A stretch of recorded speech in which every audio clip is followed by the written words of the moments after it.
네, 저는 일단은 제가 지금 10년 동안은 일반 담임을 했었고 사실은 여기 오신 많은 선생님들보다 체육 전담으로서 제가 생활한 것은 이제 4년 차이기 때문에 4년 차 신규라고 생각하고 말씀을 들어주시면 감사할 것 같습니다. 제가 수업을 일반 교과, 그러니까 국어, 수학, 사회과학 뭐 이런 초등 담임으로서 10년을 보내고 체육 전담을 하면서 느낀 점은 다른 과목은 정말 변화가 많은데 체육은 정말 변화가 없다. 내가 고등학교 때, 중학교 때 했던 체육을 아직도 하네? 네, 왜냐하면 저랑 같이 근무하시던 선생님께서 연세가 좀 있으셨고 그래서 저한테 제가 처음 체육을 하게 되니까 어떻게 체육 가르쳐요? 이렇게 여쭤보니까 이렇게 하고 이렇게 하는데 이러시는데 제가 초등학교 때 했던 거랑 똑같이 하시더라고요. 그래서 물론 연세도 있으시고 그렇겠지만 제가 개인적으로 느낀 점은 이건 전반적으로 다른 교과에 비해서 체육은 이론적인 면이나 선생님들에 대한 연수에서 너무 기능적인 부분에서 많이 강조가 되지 않았나. 그래서 사실은 체육이 기능이 가장 중요한 교과라고 저는 생각을 합니다만 제가 이제 일반 교과를 했던 사람으로서 체육을 볼 때는 이론적인 부분이 들어가면 아이들도 조금 더 다르게 행동하지 않을까라는 생각을 했습니다. 그리고 제가 조금 더 한 발 다른 식으로 생각을 했던 거는 저는 애들이 체육을 너무 좋아하거든요, 초등은. 그래서 체육으로 공부를 좀 했으면 좋겠다 이 생각을 했어요. 체육을 가지고 수학 공부도 하고 사회 공부도 하고 과학 공부도 할 수 있는데 체육에 그 모든 이론이 다 들어가 있지 않습니까? 사실은 생물도 있고. 그런데 왜 체육은 아이들이 몸만 가지고 활동을 하나를 저는 조금 생각을 해봤던 것 같습니다. 그래서 제가 집착하게 된 부분은 일단은 아이들이 수학 점수 데이터 쌓듯이 자기 신체 활동의 데이터를 좀 관찰하고 쌓아봤으면 좋겠다. 왜 저희도 골프 같은 거 해보면 요새 스크린 골프 하러 가면 저희 수비 활동 분석해 주니까 저희가 보고 수정을 하잖아요. 그것처럼 아이들도 학교 수준에서 할 수 있는 데이터를 쌓아서 관찰을 하고 수정을 해나갔으면 좋겠다. 이런 꿈을 좀 꿔봤습니다. 그래서 저희 학교 수준 아이들 그리고 제가 가르치고 있는 5학년 아이들한테 조금 직관적으로 사용하면서도 약간 어설픈 수업 설계를 해서 제가 적용을 해보았습니다. 지금부터 바로 말씀드리도록 하겠습니다. 네, 저는 처음에 이 티볼 전술 수업을 전술을 가르쳐야겠다고 생각을 한 이유는 일단은 첫 번째로 목이 너무 아팠습니다. 저희 운동장에서 수업하는데 초등학생들이 텐션이 높아서 말을 하면 못 듣거든요. 전혀 귓구멍에 들어가지가 않습니다. 그래서 막 삑삑이 쓰고 이제 호각을 쓰고 해도 안 되는데 반려구를 시작하니까 정말 미치겠더라고요. 애들이 반려구 규칙을 다 익히고 저와 함께 익히고 문답도 하고 네 알겠어요 하고 나갔지만 이 세 문장을 정말 계속해서 모든 수업을 반복해서 말해야 됐습니다. 타격을 시작했는데도 안 뛰는 애들, 또 플라잉 아웃이 됐는데 이전 베이스로 돌아가지 않는 아이들, 그리고 2루가 아웃됐다고 나 분명히 표시했는데 심판이 신호를 못 알아보고 1루 애가 이렇게 나 죽었나? 이러면서 돌아오는 그런 상황이 너무 많아서 아이들한테 아무리 내가 영상으로 1시간, 2시간 투자해서 규칙을 알게 해도 얘네가 진짜 알지 않는구나. 어떻게 해야 더 깊이 있게 이해를 시킬까라는 생각을 하고 이것저것을 찾아봤는데 문제는 여기에 있더라고요.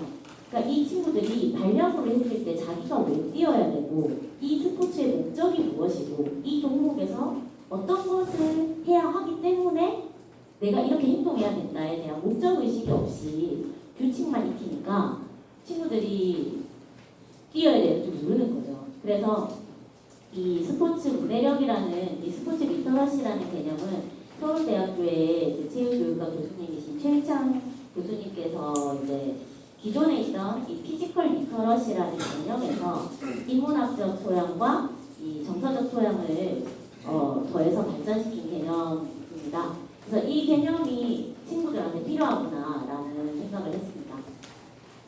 또 이제 친구들끼리 이런 팀전을 하게 되면 야 저걸 못 잡냐? 그러면 또 이렇게 그거에 긁힌 애가 발끈하면서 아 나는 못한다고 나 시키지 말라고 했잖아. 나 일로 못 간다고 막 이렇게 갈등의 소지가 되면서 마지막에는 이제 저한테 제가 이랬어요 저랬어요 이게 아주 네 다시는 하기 싫은 피날레를 장식하면서 이 수업을 마무리하게 되거든요. 그래서 좀 왜 이건 또 왜 이럴까? 애들이 서로 안 긁으면 되잖아요. 이거 뭐 맨날 얘기하거든요. 얘들아 여기 너희 혹시 올림픽 나가니? 너희 목숨이 걸렸니? 너 돈 받니? 뭐 이렇게 얘기를 하는데 애들이 안 되는 이유는 이건 유튜브 영상에 그 커버거든요. 근데 이 유튜브 영상을 검색을 유튜브에 하시면 나와요. 그래서 아까 앞서서 나왔던 이 피지컬 리터러시라는 거에 대한 설명인데요. 이 피지컬 리터러시는 영국의 체육학자인 마가렛 화이트헤드가 1993년에 사용한 용어입니다. 그래서 신체 문해력을 구성하고 있는 요소는 동기, 자신감, 신체 역량, 지식과 이해, 신체 활동, 참여, 책임인데요.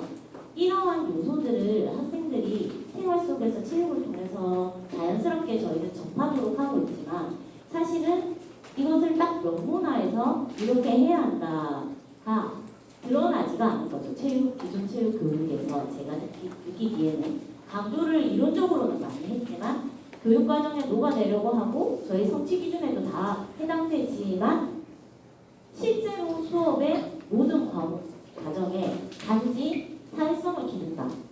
뭐 친구들과 협력한다. 이렇게 단순하게 표현되어 있진 않았는가. 아이들이 구체적으로 어떻게 협력을 해야 하는지에 대해서 조금 다른 방법이 필요하지 않나. 무조건 너희들끼리 잘 의논해봐. 이게 아니라. 그래서 저는 이제 저희 학교에 맞는 방법을 한번 선택을 해봤는데요. 저희 학교는 이제 부산에 4,000세대 아파트 단지 안에 위치하고 있고 학생들의 수준 자체가 평이합니다. 그러니까 다 비슷한 수준의 등질 집단이라고 생각을 하시면 돼요. 전체 학급 수는 36학급이고 학급당 학생 수는 25명. 제가 담당하고 있는 5학년은 6학급입니다. 학교에서 저희가 디지털 기반 선도학교도 하고 기초학력 선도학교도 하고 있어서 구글 워크스페이스를 활용하고 있고 1인 1수록북 활용이 자연스러운 그런 학교입니다. 제가 수업을 이제 계획을 할 때 저의 수업 목적은 이 구글 드로잉을 활용한 전술 모드기는 한데 상호관찰을 하게 해야겠다. 데이터를 본인이 쌓는 것도 중요한데 다른 친구가 내 데이터를 좀 쌓도록 만들어 봐야겠다라는 생각을 했습니다. 그래서 제가 이 데이터에 시작한 게 작년 겨울에도 저는 축구 전술 데이터 분석으로 발표를 했었는데 어쨌든 데이터를 쌓아서 뭔가 그것을 확인하는 과정이 학생들에게 수학적인 지식도 늘려주고 이 경험도 늘려줄 수 있지 않을까 그리고 이것으로 체육을 향상시킬 수 있지 않을까라는 생각을 해보았습니다. 초등 체육과 교육과정은 이런데 2015에서는 이렇게 되어 있었지만 2022에서는 스포츠로 모두 전략형 스포츠로 바뀐 거 다들 알고 계실 것 같아서 넘어가시고 초등 5학년 수학과 교육과정에 보면 자료와 가능성 옛날에는 확률과 통계고 지금도 중학교는 확률과 통계인데 초등은 학력에서 본격적으로 다루질 않습니다. 평균만 조금 배우고 이런 일이 일어날 것 같다라는 정도의 추측의 결론만 내리도록 되어 있기 때문에 자료와 가능성이라는 영역의 내용을 가지고 저는 수업을 구성해 보았습니다. 처음에는 티볼에 대한 기초를 먼저 학습을 했는데요. 사실 이전에 반려고를 통해서 어느 정도 한 게 있었기 때문에 아주 생소하지는 않고 그래서 학생들에게 구글 사이트를 제가 간단하게 만들어주고 이 구글 사이트도 저희 다음 발표자이신 정지훈 연구사님께서 이런 게 있다라고 저한테 알려주셔서 제가 구글 사이트를 간단하게 만들어서 활용을 해봤는데요. 이 구글 사이트에 제가 만든 영상 아니고 그냥 일중이 계실 수도 있어요. 여러 체육 선생님께서 만드신 그냥 유튜브 영상 링크를 애들한테 다 넣어줬습니다. 그래서 여기서 이제 학생들이 티볼 기초에 관한 것을 각자 크롭북으로 보고 그 내용을 제가 이제 구글 폼으로 퀴즈를 만들어 놓고 그 퀴즈에 문제는 3개밖에 안 돼요. 그래서 만점 다 받아야 다음번에 운동장에 나간다라고 이야기를 했습니다. 간단하게 학생들 이렇게 각자 다른 화면이에요. 왜냐하면 어떤 친구는 빨리 시작하고 어떤 친구는 늦게 시작하고 해서 키보드 규칙과 안전수칙에 관해서 훌륭하신 체육 선생님께서 올려주신 영상으로 학생들이 각자 공부를 했습니다. 그리고 나서 이제 강당이 되는 날은 강당에서, 강당이 안 되는 날은 이제 운동장에서 이런 식으로 타격 연습과 서로 공 잡고 던지는 연습을 했었는데요. 이것도 영상을 먼저 한 5분 정도 보라고 했습니다. 그래서 타격하는 거, 그 다음에 포구하는 거에서 타격 1시간, 그 다음에 수비 1시간 이렇게 연습을 한 후에 했습니다. 그 뒤에 이제 데이터 수집에 본격적으로 들어갔는데요. 이 데이터 수집은 먼저 학급 내에서 경기를 할 때는 저희가 홀짝으로 나누면 이제 12명 이 정도로 게임을 할 수 있기 때문에 각자 자기 경기 기록을 작성하고, 반대항을 할 때는 남자 여자가 하기 때문에 남자가 경기를 뛸 때는 여자가 그 친구의 데이터를 작성해주고, 여자가 경기를 뛸 때는 남자가 그 친구의 데이터를 작성해줬습니다. 그래서 제가 데이터 하면 약간 되게 거창하게 들리는데, 이 다음번에 이제 활동지를 보여드릴 건데 좀 실망하실 수도 있어요. 네, 요건데요. 이제 네, 조금 그렇죠. 우리 초딩들이라 가지고 글씨도 그렇고 이 횟수가 5번밖에 못했습니다. 이게 조금 이따가 제가 아쉬운 점을 말씀드릴 때 예시를 드릴 건데, 내용은 이래요. 경기 기록에 경기 일자 상대팀 타격한 자신의 순서, 그 다음에 안타 횟수, 그 다음에 수비했던 위치, 그리고 정확한 송구를 보낸 횟수, 그리고 볼을 캐치한 횟수, 이렇게 작도록 했습니다. 사실은 제일 마지막에 제가 실책수라고 처음에 해놨었는데요. 그러니까 친구들이 이제 마음 부담이 너무 큰 거죠. 자기가 실수한 거에 대해서. 그리고 실책을 체크를 하는 친구도 엄청 냉정하게 실책 이러면서 하니까 기분이 서로 나쁜 거예요. 그래가지고 제가 수정을 볼캐치수로 바꾸고 긍정적인 표현을 좀 쓰려고 추천을 했습니다. 그리고 저희 초등학생들이다 보니 이 필드의 수비 위치에 대한 용어를 잘 몰랐어요. 그래서 1루수, 2루수, 3루수, 그 다음에 중견수, 외야수, 좌익, 우익 이런 거를 잘 몰라가지고 제가 저기 학생들이 보고 있는 저 종이를 이제 인쇄를 해서 복사를 해가지고 꼬티까지 해서 아이들한테 매번 줬습니다. 이거 보면서 자기 위치 잡고 친구한테 어떤 위치에서 할 건지 알려줘. 너희들끼리 미리 얘기해. 이렇게 하고 있습니다. 영상을 틀어드릴 건데 어떤 대화가 오가는지 그 아이들의 말이 들리면 한번 들어보시죠.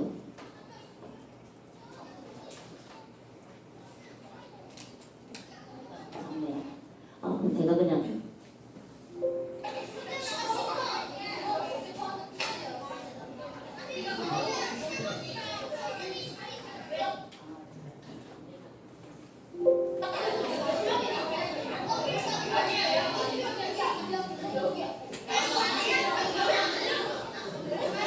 식별할 수 없는 소리들이 그냥 어깨에 덮이는 거예요.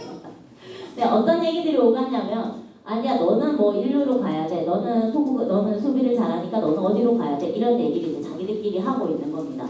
근데 그 전에는 네가 여기가라고 했다면 이제 정확하게 굳이 치자면 지도 같은 거죠. 그래서 맵을 보면서 용어를 표현을 정확히 하면 너는 좌익으로 가야 돼, 우익으로 가야 돼, 이렇게 표현을 했다. 네, 그리고 나서 이렇게 쌓은 이 데이터를 가지고 이제 전술보드를 구글 드로잉으로 했습니다. 저는 이제 그전에도 여러 가지 전술용 패드들이 있고 프로그램들이 있고 앱이 있는데 굳이 저희가 쓰지 않은 이유는 그거를 설명하는데 시간을 잡아먹는 게 너무 아깝더라고요. 그래서 그냥 직관적으로 애들에게 있어서 그림판과 같은 구글 드로잉을 활용해서 자 얘들아 이거 하고 너희 컨트롤 C 컨트롤 V에서 필요한 위치에 사람 더 필요하면 집어넣고 이름 적어놓고 전술 써봐 이렇게 하고 이제 아이들한테 각자 반에 패들렛에 올려서 그 링크를 공유를 해서 동시에 볼 수 있도록 했습니다. 그래서 네, 저희 학교는 이제 구글 워크스페이스를 쓰고 있으니까 이 환경이 가장 용이를 했었고요. 네, 공격 전략은 또 이런 식으로 하도록 했어요. 이전에는 제가 아예 타율을 바로 적어줬었는데 그러니까 친구들이 저희가 아직 그걸 평균을 못 배운 거예요. 저희 교육과정상에서. 그래서 어려워해서 그냥 이렇게만 기록해보자라고 얘기를 했습니다. 이게 저의 거창한 계획이었고요. 이제 이 계획에서 실제로 결과물이 어떻게 나왔는지를 보여드리도록 하겠습니다. 이 과정은 이랬어요. 친구들이 이제 손을 들고 너 일로 자신 있는 사람? 뭐 이렇게 물어보고 친구들이 이렇게 서로 다 패드를 펼쳐놓고 패드를 펼쳐놓고 이야기를 하는데 지금 남자애들이 보면 손을 머리에 하고 있죠. 왜 손머리를 하고 있을까요? 태블릿 맞을까봐? 네, 아주 합리적인 추론이신데 초동은 가능하죠. 그렇지만 뭐냐면 저게 모든 친구들에게 편집자 기능이 있는 거예요. 그래서 계속 건드리는 거죠. 어떤 애가 써야 되는데 잘못 짜서 건드려가지고 기록이 안 되니까 나머지 애들 보고 이제 체육부장이 저도 손머리에 그래서 나머지 손머리하고 체육부장만 쓰고 있는 겁니다. 그래서 제가 느낀 점은 이거는 체육부장만 이제 작성 기능을 주고 나머지는 뷰어로만 공유를 했어야 했다라고 뒤늦게 깨닫게 되었습니다. 손머리에 다니겠습니다. 그래서 이제 결과물인데요. 이 초등 수준인데 친구들이 나름 고민을 많이 했어요. 제가 이제 상황을 3가지를 줬거든요. 그래서 이 상황에 맞춰서 친구들의 위치도 바꾸고 그 다음에 어떻게 움직일 것인지에 대해서도 서로 생각도 해보고 이랬습니다. 네, 전략으로 뭐 자박종 뭐 이런 이름을 정하고 그 다음에 이제 타순을 정했는데 이 출루 횟수는 뭐냐면 저희가 이전까지 게임을 했을 때 친구들이 일루까지 통과를 했던 그 일루까지는 진출을 한 친구들인데 이것도 조금 이따가 아쉬운 점 설명할 때 이 출루 횟수와 안타수가 이렇게 적은 거에 대해서 일단 얘기를 해드리도록 하겠습니다. 네. 자, 그래서 이제 반대항 경기를 실시했습니다. 반대항 경기 영상 잠깐 보여드릴게요.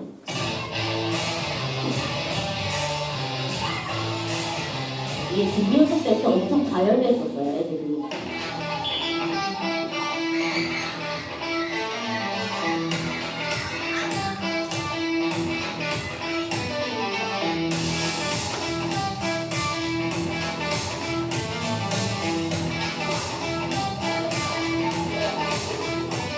여기서도 이제 패드를 이용해서 중간중간 전략을 가지고 이야기하고 있는 장면이고요. 네, 이렇게 파이팅을 하면서 게임이 끝났거든요. 그래서 이제 끝날 때는 친구들 보고 서로 잘한 점에 대해서 서로 이야기 나누고 칭찬해주라고 하고 마무리를 했습니다. 그래서 이제 결과에 대해서 제가 이제 수업을 하고 난 결과와 반성을 말씀을 드리자면 제가 수업 후에 학생들에게 설문조사를 했습니다. 그래서 인지적인 면에서 제가 태블릿을 이용해서 각자 영상을 보게 한 점, 그리고 남녀를 나누어서 서로를 관찰한 것이 실제로 내가 체육 규칙을 이해하는데 팁을 이해하는데 도움이 됐나? 이거를 이제 확인을 해봤고요. 그 다음에 영상으로 미리 타격하는 걸 배우는 것이 또 친구들이 나를 데이터를 기록을 해준 것이 나의 기술적인 면에서 발전이 있었나?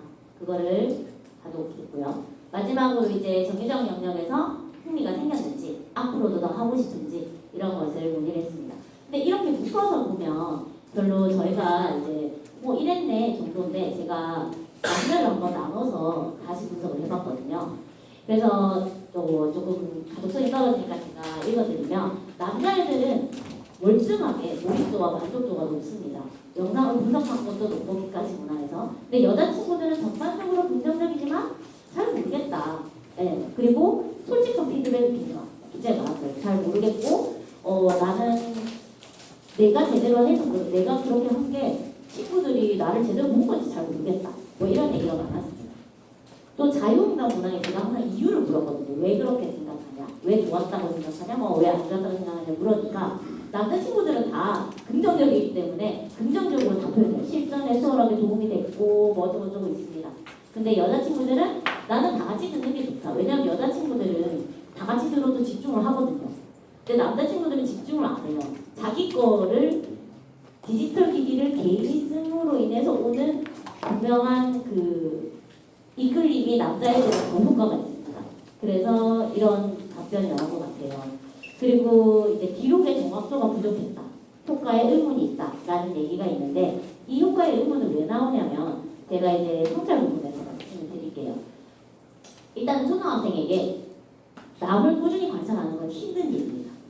뭐를 관찰해야 되는지 포인트를 몇 번은 반복을 해야 짚을 수 있는데 이 친구들이 그냥 이렇게 하다가 넘어가는 경우가 많거든요. 그래서 그 부분이 조금 힘들었다라고 생각을 하고 제가 수학과 교육과정을 넣어서 수학과 평가까지 하고 싶었는데 저는 체육 전담이니까 이제 담임 선생님께 협조를 구하고 같이 나가야 되는 부분이거든요. 근데 이제 담임 선생님께서 수학 2학기에 있습니다. 이렇게 얘기를 해서 평균은 예 알겠습니다 하고 제가 그냥 설계상에서 합쳐보는 것으로 마무리했고요. 자, 물리적 한계는 규칙을 적용해서 가르치다 보니까 일단은 기간이 이제 지나가서 여름이 되어버렸습니다. 그래서 너무 더웠고요. 그리고 중간중간에 제가 신청해도 농구 전문가 교실 수업이 와가지고 농구를 하다가 야구를 하고 농구를 하다가 팁을 하고 이러니까 좀 집중도 있게 하지 못했습니다. 또 실내 공간이 부족하다 보니 결론적으로는 데이터를 충분히 쌓을 만큼의 제가 계획한 만큼의 아이들의 연습 시간이 부족했어요. 그래서 날씨가 너무 관건이었어요. 기온이 오르기 시작하니까 나중에는 비가 내리기 시작했습니다. 그래서 쉽지 않았습니다. 네. 그래서 다음에 제가 수업을 한 번 더 한다면 일단은 보다 반복해서 연습할 시간 그리고 반복해서 데이터를 쌓을 시간을 많이 주고 싶고 또 성취 기준을 명확히 적용해서 수학과에 또 이 성취 기준이 반영되도록 한번 만들어 보고 싶고 또 마지막으로 제가 이제 다음에 시행을 할 때는 차라리 추운 게 낫다. 가을에 시작하자. 그렇게 하고 또 요즘 좋은 어플들이 많은데 또 영상을 이용해서 개인 피드백을 줄 수 있게끔 하면 좋겠다. 그리고 VR, AR도 사용하면 좋겠다라는 생각을 했습니다. 기능 연습을 조금 더 도와주기 위해서. 네, 여기까지 제 발표를 마무리하도록 하겠습니다. 감사합니다.